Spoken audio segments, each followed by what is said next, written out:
ప్రభువైన యేసుక్రీస్తు నామములో మీ అందరికీ శుభములు కలుగును గాక. ఈ సాయంకాలం వేళలో కూడా దేవుని యొక్క వాక్యాన్ని మనం స్టడీ చేసుకోవడానికి ప్రభువు మనకు అనుగ్రహించినటువంటి ఈ మంచి అవకాశాన్ని బట్టి దేవుణ్ణి స్తుతిస్తున్నాం. కీర్తన సంఖ్య 15, సామ్ నంబర్ 50. ఈ కీర్తన మరొకసారి మనం చదువుకుందాం. ఉదయం మనం పరీక్షించుకునే విషయంలో కొన్ని విషయాలు మనం నేర్చుకున్నాం. కొన్ని విషయాల గురించి మనం చర్చించుకున్నాం, ఆలోచించాం. వాటి గురించినటువంటి ఒక సమగ్రమైన అవగాహన కలిగి ఉన్నామని అనుకుంటున్నాం. సామ్ నంబర్ 15లో కూడా మరికొన్ని విషయాలు నూతన సంవత్సరంలో ప్రవేశించుకున్నకు మనం బేరీజ్ వేసుకోవడానికి, మనం పరీక్షించుకోవడానికి ఈ కీర్తన మనకు తప్పనిసరిగా సహాయపడుతుంది అనుకుంటున్నాం. అందరం కలిసి చదువుదాం. మొదటి నుంచి చివరి దాకా కలిసి చదువుదాం. 5 వచనాలు ఉన్నాయి. యెహోవా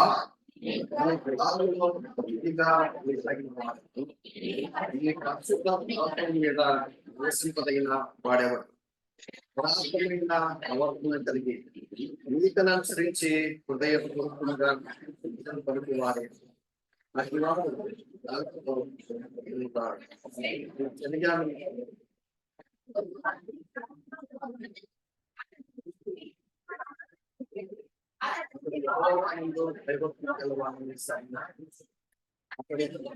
చేయగా ఇష్టము కలిగిన తన ద్రవ్యము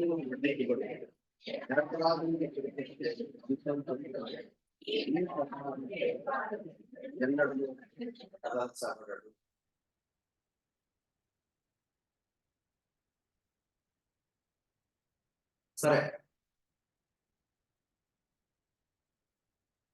ఈ కీర్తనను 3 భాగాలుగా చేయడం జరిగింది. ఒక కీర్తన మనకు అర్థం అవ్వాలంటే ఆ కీర్తనకు ఒక పేరు పెట్టాలి. అది కీర్తన అవ్వచ్చు, లేక బైబిల్ గ్రంథంలోని ఏ ప్యాసేజ్ అయినా సరే మనం నేర్చుకునేటప్పుడు దానికి ఒక టైటిల్, ఒక లైన్ లో ఆ భాగాన్నంతా కూడా వివరించగలగాలి. రెండవది, దాన్ని ఎన్ని ముక్కలుగా విడగొట్టవచ్చు, రచయిత అందులో రాసినటువంటి భావాన్ని ఎన్ని ముక్కలుగా విడగొట్టవచ్చు. అలా చేయగలిగితేనే ఆ వాక్యం మనకు అర్థమైందని చెప్పాలి. కీర్తన సంఖ్య 15కు నేను పెట్టినటువంటి పేరు ఏంటంటే, దేవునితో సహవాసం చేసేవారు ఎన్నడూ కదల్చబడరు. ఇది ఇక్కడ కూర్చున్న మనం అందరం కూడా ఈ మాటలు వినే మనం అందరం కూడా ఏకీవిస్తారని నేను అనుకుంటా. ఏం చేతనంటే అది వాక్యం రాయబడిన మాట. చివరిలో రాయబడిన చూడండి, 5వ వచనం చివరి భాగం. ఈ ప్రకారం చేయవాడు ఎన్నడూ కదల్చబడరు. 2028, 23 దాటిపోతుంది. 24లో అడుగు పెడుతున్నాం. ఈ వాక్యం మన జీవితాల్లో ఎంత మటుకు అన్వయించుకోగలిగాము, ఇంకా దాన్ని భవిష్యత్తులో ప్రభు రాకడ వచ్చే పర్యంతం ఇంకా ఎంత ఎక్కువగా అందులో పురోగతి సాధించాలి అనేది మనం ఆలోచించాలి. నేను ఇచ్చినటువంటి టైటిల్ ఇది, దేవునితో సహవాసం చేసేవారు ఎన్నడూ కదల్చబడరు. దీన్ని 3 భాగాలుగా చేసినప్పుడు మొదటి వచనంలోని మొదటి భాగం పరిమితి గల దేవుని సహవాసం, రెండవ భాగం 15 అధ్యాయం 2 నుంచి 8 వరకు, 8 వరకు కాక 5 వరకే. ఇదేంటి స్క్రైబల్ ఎర్రర్, దీన్ని సరి చేయాల్సింది. మరి ఎందుకంటే రికార్డ్ అవుతుంది కదా, రికార్డ్ అవుతుంది కాబట్టి అది అలాగే వెళ్ళిపోతుంది. 5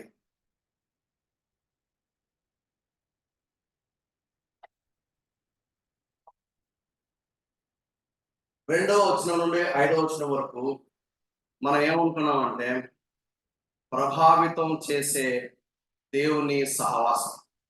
దేవునితో ఎవరైతే సహవాసం చేస్తారో వారి జీవితాల్లో ప్రభావితం కలుగుతుంది. ఇంగ్లీష్ లో చెప్పాలంటే the presence of God influences our life. దేవునితో సహవాసం చేసేవాళ్ళు వారి జీవితంలో ప్రభావితం కలుగుతుంది. ప్రభావితం కలగడం అంటే అర్థం ఏంటంటే రూపాంతరం చెందుతుంది. ఒక దౌర్భాగ్యమైన పాపి ఆశ్చర్యమైన పరిశుద్ధుడుగా రూపాంతరం చెందుతాడు. అది ఎట్లా సాధ్యం? దేవునితో సహవాసం చేయటం. అది కీర్తన సంఖ్య 15లో మనం చూస్తాం. పరిమితి గల దేవుని సహవాసం, ప్రభావితం చేసే దేవుని సహవాసం, నిత్యం ఉండే దేవుని సహవాసం అని ఈ కీర్తనను నేను 3 భాగాలుగా చేశాను. మొదటి వచనంలో కీర్తనకారుడు ఏమంటున్నాడంటే, యెహోవా నీ గుడారములో అతిథిగా ఉండదగిన వాడేవాడు. గుడారం అంటున్నాడంటే ఈ రచయిత మనసులో దేని గురించి మాట్లాడుతున్నాడు? ప్రత్యక్ష గుడారం గురించి మాట్లాడుతున్నాడు. సొలొమోను తన కుమారుడైన సొలొమోను ఆ ప్రత్యక్ష గుడారము అంటే it was a moving temple of God. ఇశ్రాయేలీయులు ఆ 40 సంవత్సరాల ప్రయాణంలో వాళ్ళు బహుశా 1445 ఆర్ 46 ఆ ప్రాంతంలో వాళ్ళు ఐగుప్తును వదిలిపెట్టారు. BC, before Christ.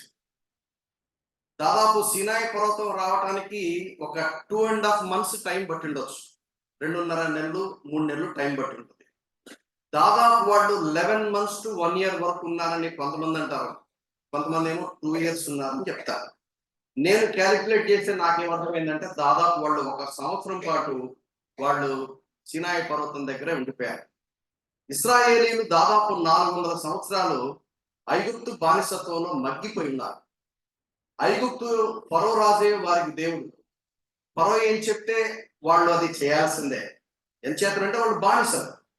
వాళ్ళు దేవుని గురించిన అవగాహన సరిగ్గా లేదు. అందుకని దేవుడు మొట్టమొదటి వారి జీవితంలో ఏం చేస్తున్నాడంటే సినాయి పర్వతం దగ్గర దేవుని గురించిన ఒక అవగాహన కల్పించడానికి దేవుడు మోషే ద్వారా వారికి ధర్మశాస్త్రాన్ని ఇచ్చాడు. మీకు గుర్తు ఉందా ఏమిటంటే ఇశ్రాయేలీయులు అరణ్య ప్రయాణానికి మొదలెట్టక మనకు ఐగుప్తు దేశాల నుంచి బయలుదేరుతుండగా దేవుడు వారితో కూడా ప్రయాణం చేశాడు. పగలు మేఘస్తంభము, రాత్రి అగ్ని స్తంభంగా దేవుడు వారితో నడిచాడు అని దేవుని వాక్యం చెప్తుంది. సినాయి పర్వతం దగ్గరికి వచ్చిన తర్వాత దేవుడు మేఘస్తంభము అగ్నిస్తంభం లాగా కాకుండా ఓ ప్రత్యక్ష గుడారాన్ని నిర్మించమన్నాడు. నిర్గమకాండం 25వ అధ్యాయం నుండి 40వ అధ్యాయం వరకు కూడా ఈ ప్రత్యక్ష గుడారం యొక్క నిర్మాణం యొక్క వివరణ చాలా బ్యూటిఫుల్ గా ఎక్స్ప్లెయిన్ చేయడం జరుగుతుంది. వాళ్ళు దేవుడు చెప్పింది చెప్పినట్టుగా దేవుడు వారిలో కొద్దిమందికి ఆ ప్రావీణ్యత, ఆ ఎక్స్పర్టైజ్ ఇచ్చి, ఆ పరిశుద్ధాత్మ కృపావరాలు ఇచ్చి ఆ ప్రత్యక్ష గుడారాన్ని నిర్మించడం, దాన్ని డెడికేట్ చేయడం కూడా మనం చూస్తాం. 40వ అధ్యాయం చివరి వచనానికి వచ్చేటప్పటికి దేవుని యొక్క సన్నిధి, షకైనా గ్లోరీ, అతి పరిశుద్ధ సన్నిధిలో ఆ పగలు మేఘస్తంభం లాగా, రాత్రి అగ్నిస్తంభం లాగా దేవుని యొక్క సన్నిధిని వాళ్ళు ప్రత్యక్షంగా చూశారు. దేవుని యొక్క కోరిక వారి ప్రయాణంలో కేంద్రంగా ఉండాలని దేవుడు కోరాడు. దేవుడు వారిని ఎలా నడిపిస్తే అలా వాళ్ళు అరణ్యంలో ప్రయాణం చేశారు. ఏ దిశలో వెళ్ళాలో వాళ్ళకి తెలియదు, ఎక్కడ ఆగాలో వాళ్ళకి తెలియదు. దేవుని యొక్క సన్నిధి ప్రత్యక్ష గుడారం పైకి లేచినప్పుడు అప్పుడు ఇశ్రాయేలులందరూ సర్దుకొని ప్రయాణాన్ని కొనసాగించారు. 40వ అధ్యాయం చివరిలో చెప్పబడిన మాట చాలా అద్భుతమైన మాట. ఆ మాట చూస్తే మనకు చాలా చాలా మంచిది అనుకుంటాను. దయచేసి చూడండి, అందరూ కూడా నిర్గమకాండము 40వ అధ్యాయాన్ని తీయండి. ఏం చేస్తారంటే నా కోరిక ఏంటంటే మనం చదువుతూ ఆ వాక్యాన్ని మన మనసులో గుర్తుపెట్టుకోవాలని నేను కోరుతున్నాను.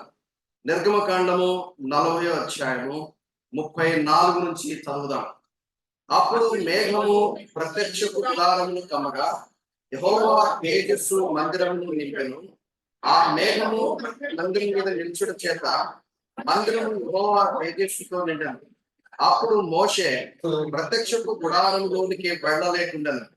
మేఘము మందిరం మీద నుండి పైకి వెళ్ళునప్పుడెల్లా ఇశ్రాయేలీయులు ప్రయాణమైపోయి ఇదే వారి ప్రయాణ పద్ధతి.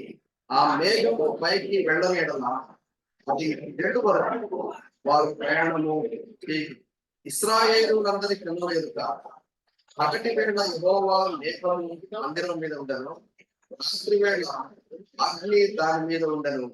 అదే వారి సమస్త ప్రయాణంలో అలాగనే జరిగాను.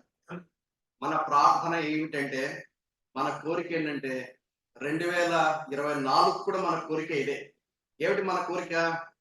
దేవుడు తన సన్నిధి చేత మనల్ని ఏ డైరెక్షన్ లో తీసుకెళ్తాడో. అరణ్యం సుమా, అరణ్యంలో దారులు ఉండవు. అరణ్యంలో ఆయన దారి కలుగు చేసేవాడు. యెషయా గ్రంథం 43లో అంటాడు, నేను ఒక నూతన కార్యాన్ని చేస్తున్నాను. ఏమిటా నూతన కార్యము? ఈ దారిలో ఒక త్రోవను కలుగజేస్తాడు. ఆయన ఎండిన నేలను ఆయన నది వలె జీవజలములు ప్రవహింప చేసే దేవుడు ఒక నూతన కార్యాన్ని చేస్తానన్నాడు. మన మన కోరిక ఏమిటంటే, అయ్యా 2023లో మీ దయ మా ఎడల విస్తారంగా కనపరిచారు. 24లో కూడా మీ సన్నిధి మాతో రావాలి. మీ సన్నిధి మాతో వస్తూనే మేము ప్రయాణం చేస్తాం. ఇదే మాట నిర్గమకాండం 33లో మోషే అంటాడు, నీ సన్నిధి రాని ఎడల నేను బయలుదేరాను, నువ్వు మాతో రావాల్సిందే, నేను మీతో రాను, మీరు మూర్ఖులు అని అంటే మోషే తినట్టాడు. అయ్యా నువ్వు రాకుంటే మేము ముందుకు వెళ్ళాం, నువ్వు మాతో రావాల్సిందే, నీ సన్నిధి మాతో ఉండాల్సిందే. మనం ఎటెళ్ళాలి, ఎటెళ్ళకూడదు, ఎవరు డిసైడ్ చేయాలి? దేవుని యొక్క సన్నిధి. ఇది మొట్టమొదటిగా మనం గుర్తుపెట్టుకోవాలి. ఈ కీర్తనకారుడు గుడారము అన్నప్పుడు ఏ గుడారం గురించి మాట్లాడుతున్నాడు? మోషే నిర్మించినటువంటి ఆ ప్రత్యక్షపు గుడారం గురించి ఆయన మాట్లాడుతున్నాడు. మళ్ళా పాఠం నేర్పుతాం. ప్రకటన కీర్తనలో 15, యెహోవా నీ గుడారంలో అతిథిగా ఉండదగిన వాడెవడు? ఎవరుంటాడు ఆయన గుడారంలో? లేవీయులు ఉండాలి. దేవుడు ఒక గోత్రాన్ని ఎన్నుకున్నాడు, లేవీయులను ఎన్నుకున్నాడు. ఆ లేవీయుల్లోనే ఒక పర్టికులర్ ఫ్యామిలీని, అనగా అహరోను కుటుంబాన్ని ఏర్పాటు చేసుకొని వాళ్ళలో యాజకులను ఏర్పాటు చేస్తున్నాడు. యాజకులు లేవీయులు తప్ప ప్రధాన యాజకుడు అతి పరిశుద్ధ స్థలంలోకి వెళ్తాడు. యాజకులు కేవలం పరిశుద్ధ స్థలంతోనే అయిపోవాలి. లేవీయులు ఆభరణంతోనే సరిపెట్టుకోవాలి. మిగిలిన వాళ్ళు ఎవరు కూడా లోపలికి రావడానికి వీల్లేదు.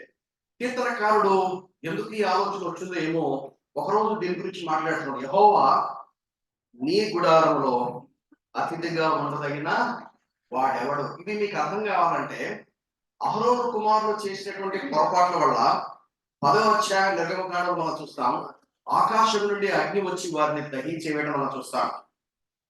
అలాగే దేవుని వాక్యంలో మనకు అనేక మోడల్స్ మనకు కనపడతాయి. ఉజ్జా చేయరాని కార్యం చేశాడు, అక్కడే చనిపోయాడు. కోరహు కుమారులు భూమి నెరవిడిచి వాళ్ళందరినీ మృంగివేయడం మనం చూస్తాం.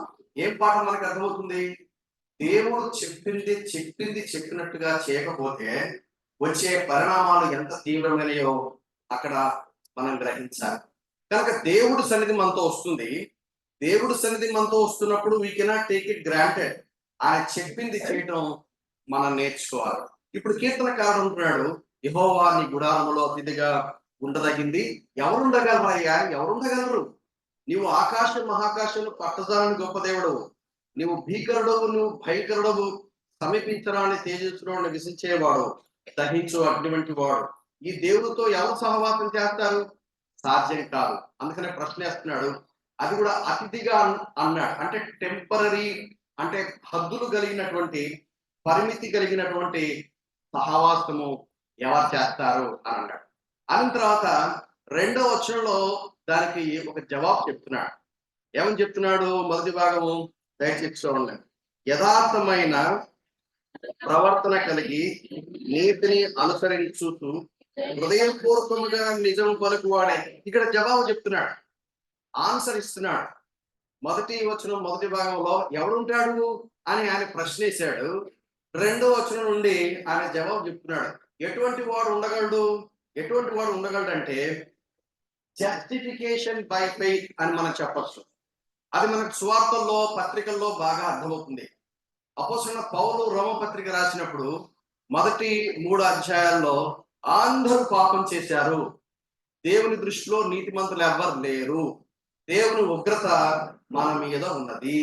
అయితే విశ్వాస మూలమున ఒక వ్యక్తి నీతిమంతుడుగా చేయబడతాడు అని అపోస్తలుడైన పౌలు ఏం చేస్తారంటే 3వ అధ్యాయం బహుశా 16వ వచనం నుంచి అనుకుంటా, 4వ అధ్యాయము 5వ అధ్యాయము దాని గురించి ప్రస్తావిస్తూ విశ్వాసము ద్వారా నీతిమంతుడిగా చేయబడుతుంది.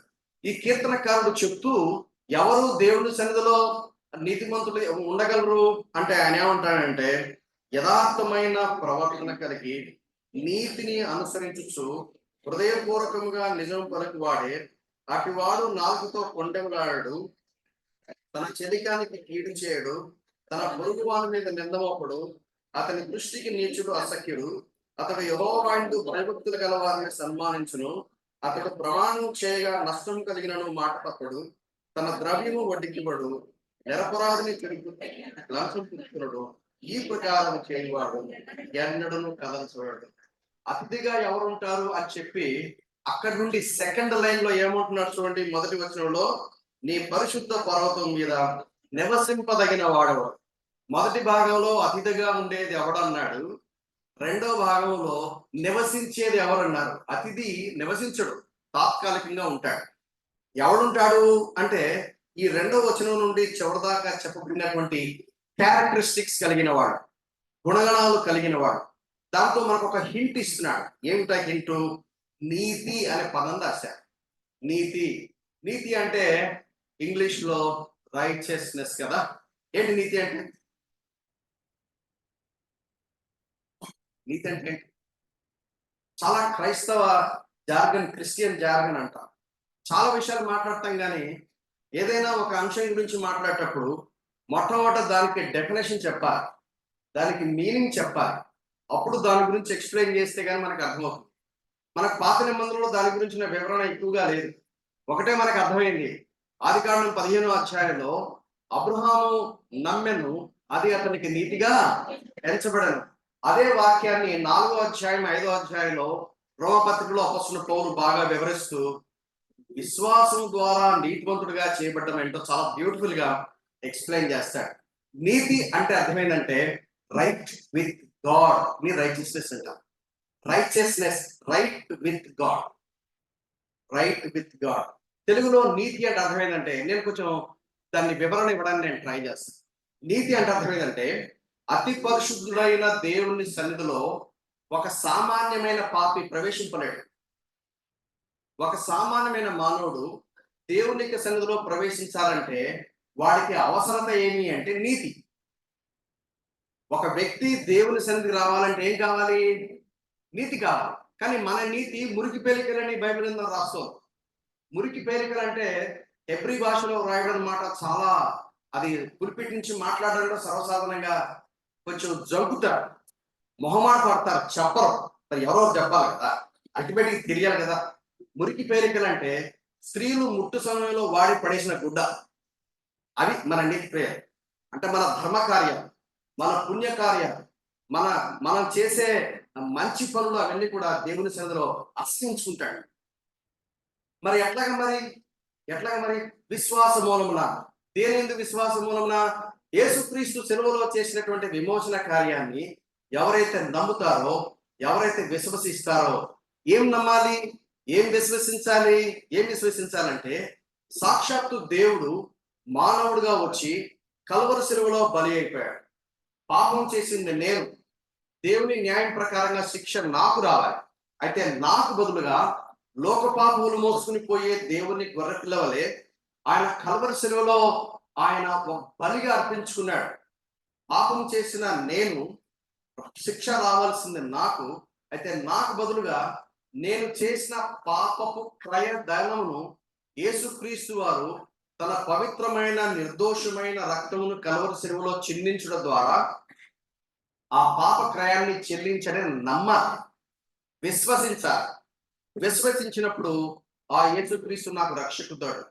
ఆ రక్షకుడు నాకు అవ్వటానికి ఇంకొక ప్రాముఖ్యమైన సంగతి ఏంటంటే, ఆయన కల్వరి శిలువలో నా మరణాన్ని తన మీద మోపుకొని పాతి పెట్టబడి 3వ దినాన పునరుద్ధానుడై తిరిగి లేచాడు అని నమ్మాలి.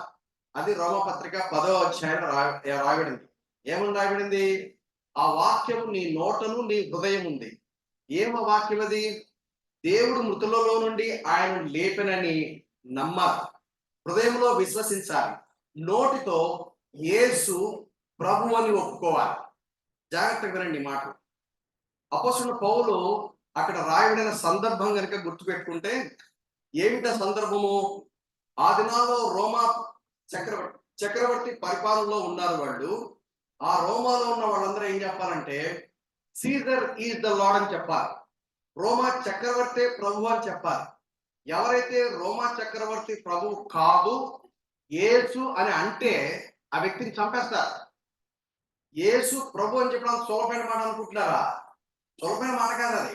అంటే ఏం చెప్తారంటే, నేను చనిపోయినా పర్లేదు, నిజానికి యేసు ప్రభు, ఏం చేతనంటే మనుషులమైన మనము దేవుని సన్నిధిలో కనపడటానికి కావాల్సిన నీతి కార్యాలు లేవు. దేవుని ఉగ్రత కింద మనం ఉన్నాము.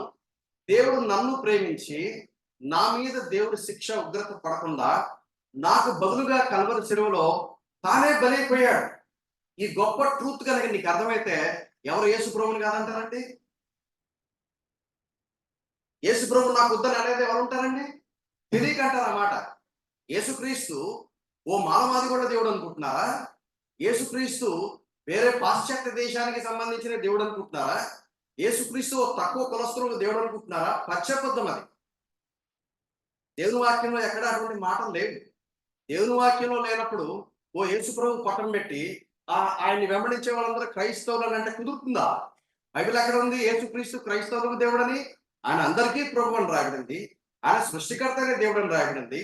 ఆయన రక్షకుడు, ఆయన ప్రభు అని రాయబడింది. కాబట్టి నీతి ఏమిటి? నీతి అంటే అందులో రెండు భాగాలు అర్థం చేసుకోవాలి. ఒకటి సంబంధము, రెండవది సహవాసం. సంబంధము వేరే, సహవాసం వేరే. Relationship and then fellowship. నీకు రిలేషన్షిప్ కావాలి, దేవునితో ముందు నీకు సంబంధాలు ఉండాలి. పాపం బట్టి సంబంధం తెగిపోయింది. ఎక్కడ తెగిపోయింది? ఆదికాండం 3వ అధ్యాయం తెగిపోయింది.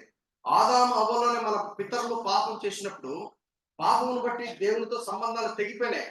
వాళ్ళు ఆధ్యాత్మికంగా చచ్చారు. మనం కూడా పుట్టుకతో ఆధ్యాత్మికంగా చచ్చిన స్థితిలో మనం పుట్టాం.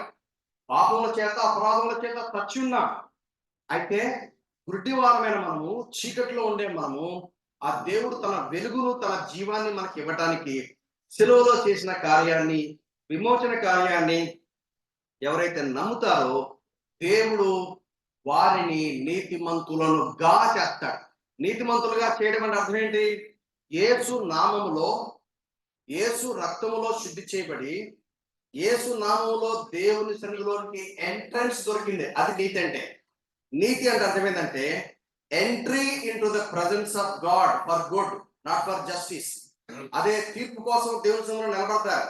అది ధవళ సింహాసనపు తీర్పు అంటారు. ఇది ఎందుకు నిలబడతామంటే దేవుడికి నాకు ఒక సంబంధం నెలకొల్పబడింది. ఎటువంటి సంబంధం అది? ఆయన దేవుడు, ఆయన తండ్రి అయితే నేను కుమారుని అవుతాను. ఆయన తండ్రి అయితే నేను కుమార్తెను అవుతాను. ఆయన గురువు అయితే నేను శిష్యుడిని అవుతాను. ఆయన స్నేహితుడిగా మనకు ఒక సంబంధం నెలకొల్పబడుతుంది. పాపమును బట్టి ఏ సంబంధం అయితే తెగిపోతుందో, పాప క్షమాపణ కలిగిన కారణం చేత, పాప పరిహారం కలిగిన కారణం చేత, పాపుల రక్షకుడైన యేసుక్రీస్తును ప్రభువుగా స్వీకరించిన కారణం చేత, విశ్వాసం చేత యేసు రక్తంలో మనం శుద్ధి చేయబడిన కారణం చేత ఒక రిలేషన్షిప్ ఎస్టాబ్లిష్ అయింది. ఈ రిలేషన్షిప్ ఎస్టాబ్లిష్ అవ్వడానికి కారణం ఏమైంది? విశ్వాసం ద్వారా యేసు రక్తంలో నేను శుద్ధి చేయబడ్డాను. పరిశుద్ధాత్మ దేవుడు నా జీవితంలోనికి ఎంట్రీ ఇచ్చుకున్నాడు. పరిశుద్ధాత్మ దేవుడు నాలో నివాసం చేస్తున్నాడు. చచ్చిన నేను రివైవ్ అయ్యా. డెడ్ పర్సన్ స్పిరిచువల్ గా నేను, ఆధ్యాత్మికంగా చచ్చిన నేను, దాన్ని రీజనరేషన్ అంటారు. రీజనరేషన్ అయిన కారణం చేత దేవునికి నాకు రిలేషన్షిప్ ఎస్టాబ్లిష్ అయింది. రిలేషన్షిప్ ఉంది కాబట్టి నాకు ఫెలోషిప్ ఉంది. ఫెలోషిప్ అంటే అర్థమైందంటే పరిశుద్ధాత్మ కృప చేత, పరిశుద్ధాత్మ అనుగ్రహించే సామర్థ్యం చేత నేను దేవునితో మాట్లాడతాను. దేవుడు నాతో మాట్లాడినప్పుడు నాకు అర్థమవుతుంది. నాకు దేవునికి లావాదేవీలు జరుగుతాయి. అది సహవాసం అంటే. ఎప్పుడైతే ఆ సహవాసం ఎవరికైతే ఉంటుందో వాళ్ళు ఎలా ఉంటారట? ఎలా ఉంటారు? వాళ్ళు నీతి, అదే కదా 2వ వచనం, యథార్థమైన ప్రవర్తన కలిగి నీతిని అనుసరించుచు హృదయపూర్వకముగా నిజము పలుకువాడే. అపవాదికి ఉన్న పేర్లలో ఒక పేరు ఏంటంటే వాడి పేరు అపవాది. అంటే అపవాదం వేసేవాడు, అబద్ధికులకు తండ్రి, వాడు నరహంతకుడు, వాడు మోసం చేసేవాడు. యోహాను సువార్త 8వ అధ్యాయం 44వ వచనంలో ఆ వివరాలు ఉన్నాయి. ఇప్పుడు అవన్నీ నేను చెప్పలేను. ఎందుకు వాడు తండ్రి అన్నాడు? అపవాదులకు తండ్రిని యేసు ప్రభువు చెప్పాడు. ఆయన క్రియలు నేను చేస్తాను కాబట్టి. ఈ పాయింట్ మీకు అర్థం కావాలి. ఇది చాలా ప్రాముఖ్యమే. ఈ రాత్రి కూడా మనం కొన్ని విషయాలు మనం పరీక్షించుకునే ప్రయత్నం మనం చేస్తాం. దేవుడితో సంబంధం కలిగింది. అతిథిగా ముందు ఆయన సన్నిధిలోనికి మనం ఎంట్రన్స్ ఇచ్చుకున్నాము. ఇప్పుడు అతిథిగా కాకుండా దేవుని కుమారుడు, కుమార్తెగా చేయబడతాం.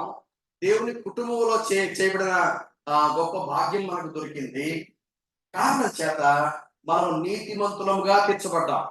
నీతిమంతులుగా తీర్చబడిన కారణం చేత ఒక గొప్ప మార్పు ఏమిటి అంటే యథార్థమైన ప్రవర్తన.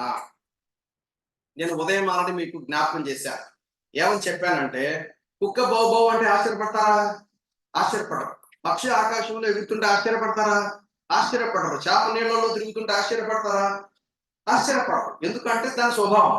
మనిషి పాపం చేస్తే ఆశ్చర్యపడదు. It's normal. పాపము చేయకుండా ఉంటే ఆశ్చర్యపడదు. వీడేంటి అబద్ధాలు చెప్పేవాడు కదా, అబద్ధాలు మానేసేటేంటి? ఎట్లా కుదిరిందండి? మనం మార్చుకోగలమా? మనం ఎక్కడ మార్చుకుంటామండి? తాగుడుకు బానిస అయితే అనుకుంటామా? వ్యభిచారానికి బానిసలైతే మనకు సాధ్యమవుతుందా? ఓ వ్యసనానికి బానిసలు అయితే సాధ్యమవుతుందండి? మన వల్ల కాదు. పాపమునకు బానిసలుగా చేయబడిన మనల్ని ఎవరు పరివర్తన తీసుకుని రాగలరు? ఎవరు తీసుకురాలేదు. ఎవ్వరు కూడా పరివర్తన తీసుకుని రారు. అయితే విశ్వాసం చేత మనం నీతిమంతులుగా చేయబడ్డాం. ఆయన గుడారంలోని కాకుండా ఆయన కుటుంబంలో చేర్చబడ్డానికి, ఆయనతో సంబంధాలు నెలకొల్పబడ్డానికి యేసుక్రీస్తు శిలువలో చేసిన కార్యం చేత నీతిమంతులుగా తీర్చబడ్డాం. ఇప్పుడు మనం యథార్థమైన ప్రవర్తన కలిగి ఉండడానికి సాధ్యమే. గంతులే నిజానికి గంతులే మళ్ళా పెంటకొస్టోళ్ళు అయిపోయారు అనుకోబాకండి. అది వాళ్ళ ప్రాపర్టీ ఏం కాదు. హల్లెలూయా అనే పదం వాళ్ళ ప్రాపర్టీ కాదు, అది వాళ్ళకి మాత్రమే చెందదు. When you are excited, yes Lord, how true it is. దౌర్భాగ్యమైన పాపిన నన్ను ఆశ్చర్యమైన పరిశుద్ధుడిగా మార్చాడు. Is it not our story? ఒకసారి గుర్తు తెచ్చుకోండి ఓల్డ్ స్టోరీ. గతంలో దేవునికి విరోధంగా, దేవునికి వ్యతిరేకంగా ఎలా జీవించేవాళ్ళం? నెమ్మది లేకుండా కావరంతో ఉండేవాళ్ళం. భయపడుతూ పాపం చేసేవాళ్ళం. చీకట్లో పాపం చేసేవాళ్ళం. ఎన్నెన్నో వేషాలు వేసేవాళ్ళం. యేసయ్య మనల్ని దర్శించిన కారణం చేత మన బ్రతుకులో అద్భుతమైన కార్యం జరిగింది. దేవునికి మనం ఎప్పుడు కూడా కృతజ్ఞత చెల్లించాలి. ఆయన మన బ్రతుకును మార్చేవాడు. ఒక ఆయన బలి చెప్పాడు, యేసుక్రీస్తు ఈ భూమి మీదకి వచ్చింది రోగిష్ఠులను బాగు చేయడానికి కాదు, వచ్చింది చచ్చిలో బతికించడానికి వచ్చాడు. పాపులను పరిశుద్ధులుగా మార్చడానికి. లోకంలో ఏముంటుందంటే వీళ్ళు కన్వర్షన్ చేస్తున్నారండి. ఏంటి కన్వర్షన్ చేసేది? కన్వర్షన్ చేసేది ఎవరు? నేను వాక్యం చెప్తే మీరు కన్వర్ట్ అవుతారండి? క్వశ్చనే లేదు. It is God who converts. అదే కనుక జరిగితే ప్రైజ్ ది లార్డ్. ఏమిటా కన్వర్షన్? అది తాగుబోతోడు దాని నుంచి విజయం సంపాదించుకుంటాడు. మత్తు పదార్థాలకు బానిసైన వాడు దాని నుండి విజయం సంపాదించుకుంటాడు. అనేక వ్యసనాలకు బానిసలయ్యి దాంట్లోంచి బయటికి తీసుకొని వచ్చే దేవుడు యేసయ్య. ఈ భూమి మీదనే పరిశుద్ధులుగా మార్చబడతారండి. ఈ భూమి మీదనే ప్రవర్తన మారుతుందండి. జాగ్రత్తగా వినండి. ఈ భూమి మీద ప్రవర్తన మారలేదు అంటే అర్థం ఏంటంటే యేసయ్య ఎవరో మీకు తెలియదని అర్థం. మీరు క్రైస్తవ మతంలో ఉన్నారని అర్థం. క్రైస్తవ మతంలో ఉంటే మన బ్రతుకులు మార్పులు రావు. క్రైస్తవ మతంలో కూడా ఆచార వ్యవహారాలు ఉంటాయి. ఈ ఆచార వ్యవహారాలను మన బ్రతుకు రావు. యేసయ్య రక్షకుడుగా, ప్రభుగా ఎప్పుడైతే మన జీవితంలోకి వస్తాడో అప్పుడు మన జీవితంలో యథార్థమైన ప్రవర్తన కలిగి నీతిని అనుసరించడం అంటే అర్థం ఏంటి? దేవుని సన్నిధిలో మనకు ప్రవేశం కలిగింది. రైట్ విత్ గాడ్, దేవునితో సరైన సంబంధము, సహవాసం ఉన్న కారణం చేత రైట్ గా జీవిస్తాం, నీతిగా జీవిస్తాం, న్యాయంగా జీవిస్తాం, పవిత్రంగా జీవిస్తాం. ఎట్లా సాధ్యమవుతుంది? ఇవి మనకు విశ్వాసత అన్నమాట. ఏంటి? వాక్యం. ఈ ప్రత్యక్ష గుడారంలో అక్కడ మనకు 3 ఫర్నిచర్స్ ఉంటాయి. పరిశుద్ధ స్థలంలో 3 ఫర్నిచర్స్. రొట్టెల సముఖపు బల్ల కుడివైపున ఉంటుంది. 2 దొంతులుగా 6 రొట్టెలు ఉంటాయి. వారానికి ఒకసారి సబ్బాతు దినాన యాజకుడు దాన్ని మారుస్తుంటాడు. ఆ తెర దగ్గర ఏముంటుందంటే బంగారు దీపస్తంభం ఉంటుంది. అక్కడ యాజకుడు ఉదయ సాయంకాలం నైవేద్యం అర్పిస్తాడు. ధూపమును బట్టి ఆ దేవుని సన్నిధి ఎగసినట్టుగా దేవుని ఆరాధిస్తూ ప్రజలందరి పక్షంగా చేసే ప్రార్థనలకు అది మాదిరిగా ఉంటుంది. ఎడమ వైపున మెనోరా అని అంటారు, దీపవృక్షం. అవి 2 ఇదిగా దాంట్లో ఉదయం సాయంకాలం ట్రిమ్ చేస్తాడు. అచ్చము దంచి తీసిన ఒలివ్ నూనె అందులో వేస్తాడు. దీపం ఎప్పుడు వెలుగుతూ ఉంటుంది. సరే, దాని గురించిన డీటెయిల్స్ నేను వెళ్ళట్లేదు. కానీ దేవునితో సహవాసం చేయడం అంటే 3 విధాలుగా చేస్తాం. ఎలా చేస్తాము? వాక్యము ద్వారా దేవునితో సహవాసం చేస్తాం. ఈ వాక్యాన్ని మనం చదివినప్పుడు దేవుడు మనతో మాట్లాడతాడు. దేవుడు మనల్ని దర్శిస్తాడు. దేవుడు మనతో మాట్లాడిన కారణం చేత ఈ వాక్యంపై ఆధారపడి ప్రార్థన చేస్తాం.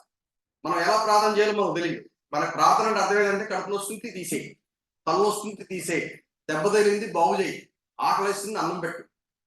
మన ఎన్ని ఇట్లాగే ఉంటాయి. మన ప్రార్థనలు లాంటి కూడా చీప్గా ఉంటాయి, చిన్న చిన్నగా ఉంటాయి.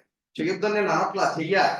దానికంటే ప్రాముఖ్యమైన ప్రార్థనలు దేవుడు వాక్యం ద్వారా ఏమైతే మాట్లాడతాడో దాన్ని స్పందిస్తూ, ఇదిగోనయ్యా నువ్వు ఇలా మాట్లాడావు, దానికి విధేయత చూపడానికి ఇష్టపడుతున్నాను, సామర్థ్యం లేదు, మీరు సామర్థ్యం దయచేయండి. That is prayer. ప్రార్థన వాక్యాధారమైన ప్రార్థన. ఇటు వాక్యం ఉండాలి, వాక్యం లేకుండా ప్రార్థన చేయడం మనకు రాదు. ప్రార్థన వాక్యాధారమైన ప్రార్థన ఉండాలి. వాక్యము ప్రార్థన ఇవి రెండు కలిసి పెడితే దాన్ని బట్టి మనకు రూపాంతరం కలుగుతుంది. ట్రాన్స్ఫర్మేషన్ రావడానికి ఎట్లా సాధ్యమవుతుంది? వాక్యము లేకుండా ప్రార్థన లేదు, ప్రార్థన లేకుండా వాక్యం లేదు. ఈ రెండు సమపాలలో దేని వంతులో అది కనుక ఉన్నట్లయితే దాని యొక్క రిజల్ట్ ఫలం ఏంటిదంటే ట్రాన్స్ఫర్మేషన్ జరుగుతుంది. అది దేవునితో చేసే సహవాసం. నూతన సంవత్సరంలో అడుగు పెట్టక ముందు గతంలో జరిగినటువంటి సందర్భాలని గుర్తు చేసుకొని, దేవా నన్ను నీతిమంతురాలుగా చేశావు, నన్ను నీతిమంతుడిగా చేశావు, నీకు వందనాలయ్యా.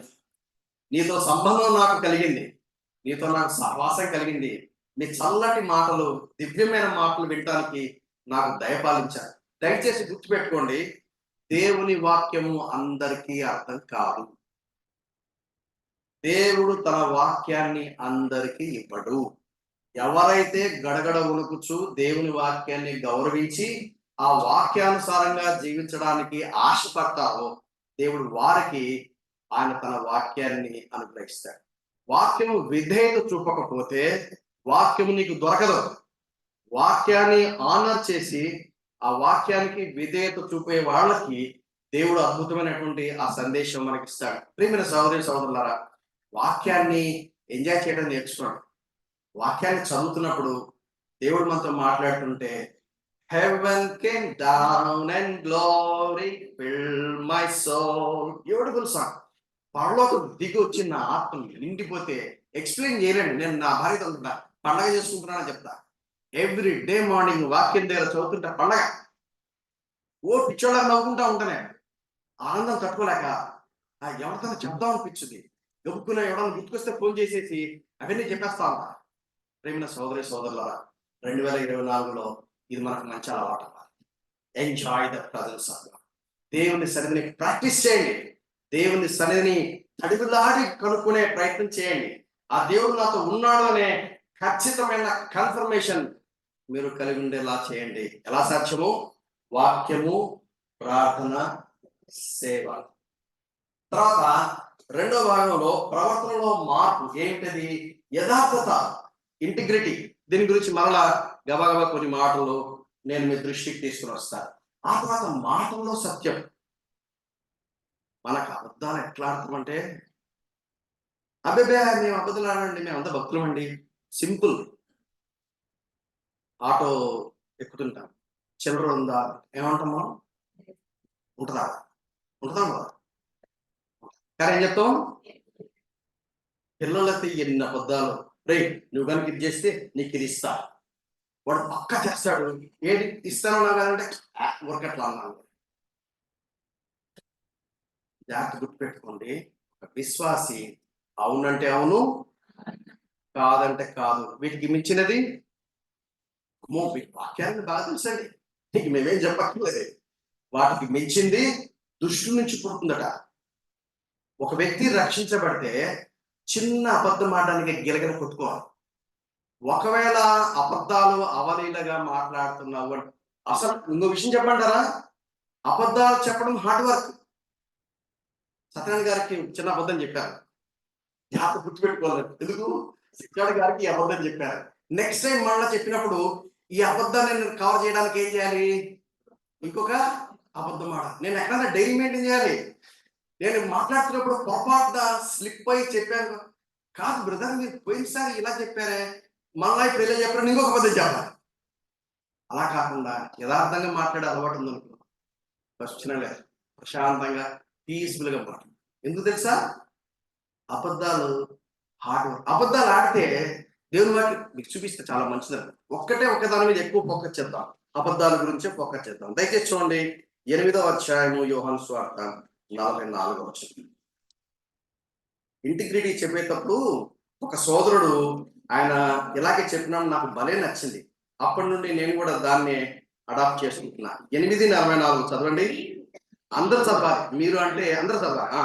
మీరు మీ తండ్రి యొక్క అపవాది సంబంధులు, మీ తండ్రి దురాశలు నెరవేర్చుకోరుచున్నారు. ఆది నుండి వాడు నరహంతుడైంది, సత్యమందు నిలిచిన వాడు కాడు, వారి యందు సత్యమే లేదు. వాడు అబద్ధం ఆడినప్పుడు తన స్వభావం అనుసరించియే మాట్లాడను. వాడు అబద్ధమునకు జనకుడై ఉన్నాడు. అంటే అబద్ధం చెప్పాడు ఈ తండ్రి. ఇప్పుడు నేను గనక అబద్ధం చెప్పాను అనుకో, వాడు నాకేమవుతాడు? ఏమవుతాడండి? తండ్రి ఒక నా భార్యకి ఏమవుతాడు? మామూలు ఫ్యామిలీ మెంబర్ వచ్చేస్తాడు ఇంటికి. జాగ్రత్త. 2024లో అబద్ధం అన్నప్పుడు ఏం గుర్తు రావాలి? నేను అపవాది. ఎవరు నీ తండ్రి? జీవుల దేవుడా లేక అపవాదా? ఖచ్చితమైన ఒక అవగాహన దేవుని సందులో మనం చేసుకోవాలి. అబద్ధములకు జనకుడు వాడు. ఫ్యాక్టరీ అంటే ఇట్లా ఫ్యాక్టరీ పుట్టలాగా పట్ట వచ్చేస్తా ఉంటాయి.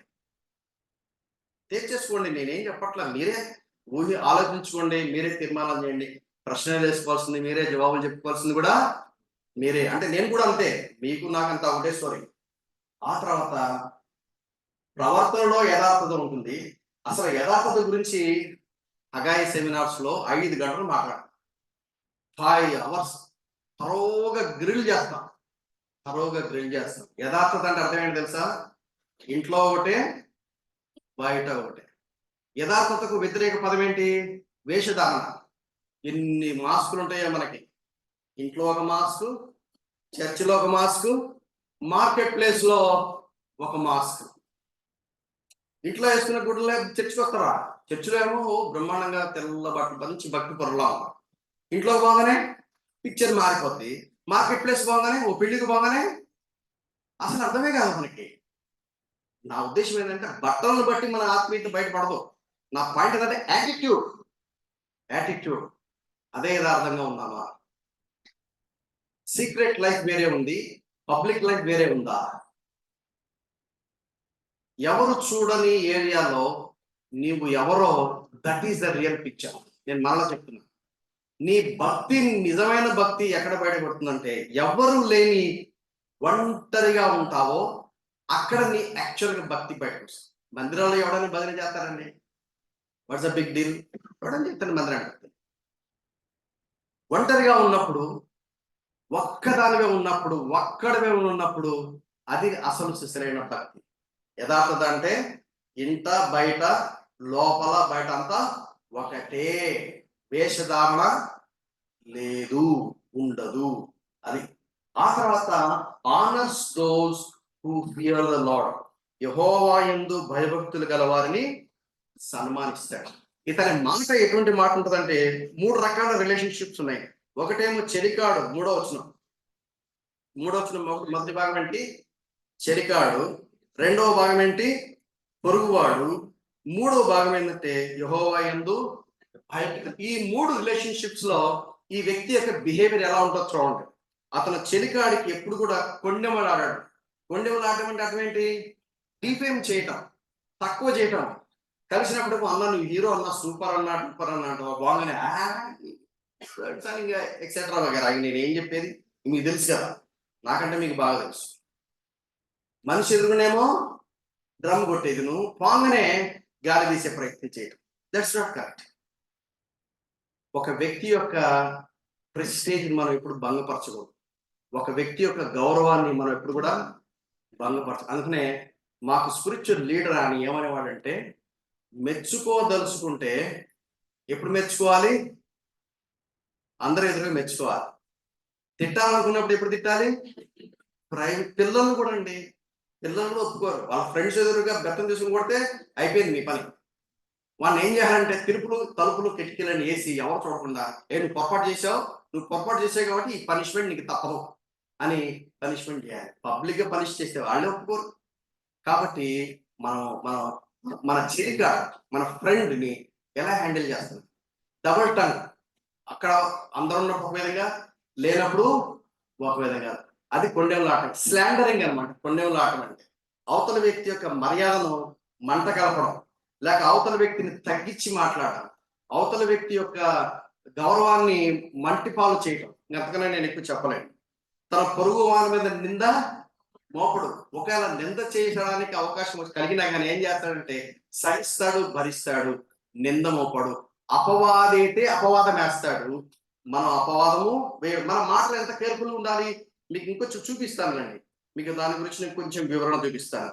4వ వచనం, అతని దృష్టికి నీచుడు అసహ్యుడు. అంటే నీచుడు అంటే ఎవరంటే దేవునికి వ్యతిరేకంగా ఉండేవాడు. దేవునికి శత్రువు నాకు శత్రువు అవ్వాలి, దేవునికి మిత్రుడు నాకు మిత్రుడు అవ్వాలి. దేవునికి శత్రువు ఎవరంటే సాతాను, పడిపోయిన దేవదూతలే, మనుషులు కాదు. మనుషులు ఎవరు దేవునికి శత్రువులు కారు. దయచేసి గుర్తుపెట్టుకోండి, మనుషులు ఎవరు దేవునికి శత్రువులు కారు. అపవాది వాని దూతలు దేవునికి శత్రువులు. అపవాది వాని దూతలకు రక్షణ లేదు. యేసుక్రీస్తు వారు కల్వరి శిలువలో ప్రాణం పెట్టినప్పుడు వాళ్ళ కోసం ప్రాణం పెట్టలేదు. కాబట్టి నీచుడు అసహ్యుడు అంటే ఎవడు? దేవుణ్ణి ఎదిరించేవాడు, దేవునికి వ్యతిరేకంగా పనిచేసేవాడు, అపవాది వాని దూతలు. ఆ విషయాన్ని మీరు దయచేసి గుర్తుపెట్టుకోండి. ఈ పాత నిబంధనలో రాజుగా కీర్తనకారుడు ఉన్నాడు కాబట్టి దావీదు ఒక కింగ్ గా ఉన్నాడు. దేవుని ప్రజలను పరిపాలించే రాజుగా ఉన్నాడు. దేవుని ప్రజలను ప్రొటెక్ట్ చేసే దేవుని శత్రువులకు శత్రువుగా ఉన్నాడు. కాబట్టి పాత నిబంధనలో ఆయన వాడిన భాషకు, కొత్త నిబంధనలో మనం వాడాల్సిన భాషకి వ్యత్యాసం ఉంది. ఆ విషయాన్ని మీరు దయచేసి గుర్తుపెట్టుకోండి. అతడు యెహోవా యందు భయభక్తులు గలవారిని సన్మానిస్తాడు. ఏంటి సన్మానించడం అంటే? ఇందాక అయ్యగారు చేశారు కదా, ఒక కుర్రాన్ని ముందు పిలిపించి నువ్వు చాలా చక్కగా పాడగాయా అని ఏం చేశాడు? తన దగ్గర ఉంది వెంటనే మామూలుగా ఏం చేస్తారంటే సత్కరించడం అంటే షాలు తీసుకొచ్చి ఇలా కప్పేసి గౌరవిస్తారు. When was the last time you did it to your brother or to your sister? నీ తోటి విశ్వాస విషయంలో అంత గౌరవం నీకుందా? అలా సన్మానించే వ్యక్తిత్వం నీకుందా? ఆ సన్మానించే మనసు నీకుందా? ఒక దేవునితో సంబంధం కలిగిన వ్యక్తి, రక్షించబడిన వ్యక్తి, నీతిమంతుడుగా తీర్చబడిన వ్యక్తి గుణగణాలు ఇలా ఉంటాయని చెప్పాడు. మరి అలా ఉన్నాయా లేదో మనం బేరీ చేసుకోవాలి కదా. అది కదా ఇప్పుడు మన ప్రయత్నం. ఉదయం కొంత బేరీ చేసుకుని ఇప్పుడు కూడా మనం కొంత బేరీ చేసుకోవాలి. ఏమిటి ఇప్పుడు మనం ఆలోచించాల్సింది? దేవునితో నాకు సంబంధాలు ఉన్నాయా? ఆ సంబంధం సహవాసంగా మారిందా? నేను దేవుని సన్నిధిలో అతిథిగా ఉన్నానా? నేను విశ్వాసం ద్వారా నీతిమంతుడిగా చేయబడ్డానా లేదా? నా ప్రవర్తనలో మార్పు ఉందా లేదా? ఎటువంటి ప్రవర్తనలో మార్పు? ఎక్స్ప్లెనేషన్. హృదయపూర్వకంగా నిజం పలుకుతాడు, అబద్ధాలు చెప్పడం. ఆ తర్వాత నాలుకతో కొండెములాడాడు, తన చెలికానికి కీడు చేయడు, పొరుగు వాని మీద నింద మోపడు, అతని దృష్టికి నీచుడు అసహ్యుడు, యెహోవా యందు భయభక్తులు గలవారిని సన్మానిస్తాడు. ప్రమాణం చేస్తే నష్టపోయినా కానీ ఆయన మాట అంటే మాటనే. ఒకసారి మాట ఇచ్చాడంటే ఇట్ ఈస్ మోర్ దెన్ ఎ లా. దానికోసం వెనక్కి తిరిగేది లేదు. బాండ్ కాగితం మీద రాసి సంతకాలు పెట్టాల్సిన పని లేదు. కోర్టులకు పోవాల్సిన అవసరం అంతకంటే లేదు. మాట ఇచ్చాడంటే ఖచ్చితంగా నెరవేరుస్తాడు. అందుకనే పేరెంట్స్ పిల్లలకి మాట ఇస్తున్నప్పుడు జాగ్రత్త. భార్యాభర్తలు ఒకరికొకరికి ప్రామిసెస్ చేసుకుంటారు, జాగ్రత్త. దేవుడితో కూడా ప్రామిసెస్ చేస్తా ఉంటాం. నువ్వు ప్రమాణం చేస్తావా? 5వ అధ్యాయం ప్రసంగి 1 వచనాలు అంటాడు, దేవుని సన్నిధిలో అనాలోచనగా పలకొద్దు. నువ్వు పొరపాటున ఇది ఇస్తానని చెప్పి ఇవ్వకపోయావో you are under great judgement. దేవునితో మాట్లాడేటప్పుడు జాగ్రత్తగా మనం మాట్లాడదాం. ఒకరితో ఒకరు మాట్లాడేటప్పుడు జాగ్రత్తగా మనం మాట్లాడదాం. మాటల గురించినటువంటి చాలా విషయాలు మనకు అర్థమవుతుంది.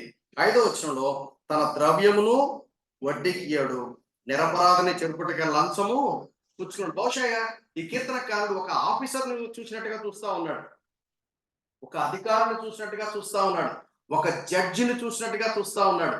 జడ్జిమెంట్ చేసేటప్పుడు లంచం తీసుకోడు.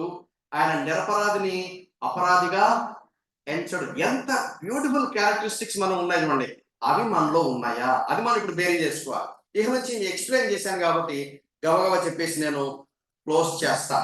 సో ప్రవర్తనలో యథార్థత, మాటల్లో సత్యము, యెహోవాయందు భయభక్తులు గల వారిని సన్మానిస్తాడు, కొండెములాడడు, చెలికానికి కీడు చేయడు, నింద మోపడు, నీచుడు అసహ్యుడుగా ఉంటాడు, నష్టపోయినా మాట తప్పడు, వడ్డీకి ఇచ్చుకోడు, లంచము పుచ్చుకోడు. ఇదేమో పాజిటివ్, ఇదేమో నెగిటివ్.